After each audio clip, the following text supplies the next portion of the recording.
on prescription painkillers and their effects.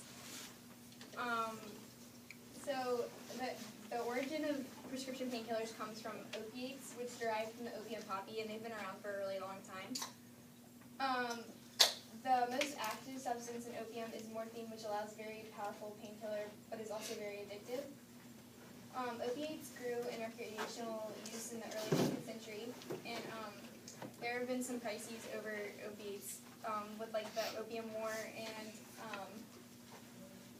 different governments trying to suppress the traffic and use of the opiates. Today, chemists have tried to find less addictive forms of morphine, but have come up with like even bigger problems by creating heroin, which is actually more addictive and has twice the potency of morphine. Congress banned opium in the early 20th century, which resulted in even more painkillers being created.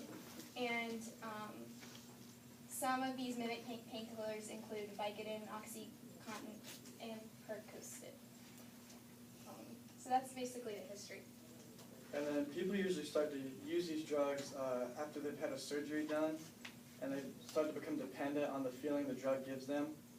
And then people think they're it's okay to take the drugs because it was prescribed by a doctor, but prescription drugs like painkillers can be equally as dangerous as recreational drugs such as meth.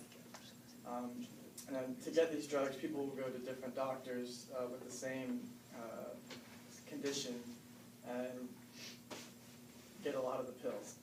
And in these drugs, the opiates like morphine, you have oxycodone, and then tramadol, and they're all very dangerous, but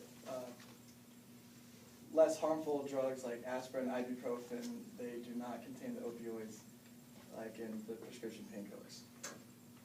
Yeah, those have a lot of the similar effects though, so that they, like you could use some of those and it would lead to using opioids. The administration of them is typically from like family and friends. So, well, that's for all prescription drugs, so I don't know if that's just painkillers, but so that's how most people obtain them. It's, as they said in the last presentation, it's really a problem in colleges. And prescription drugs behind marijuana are like some of the most abused drugs.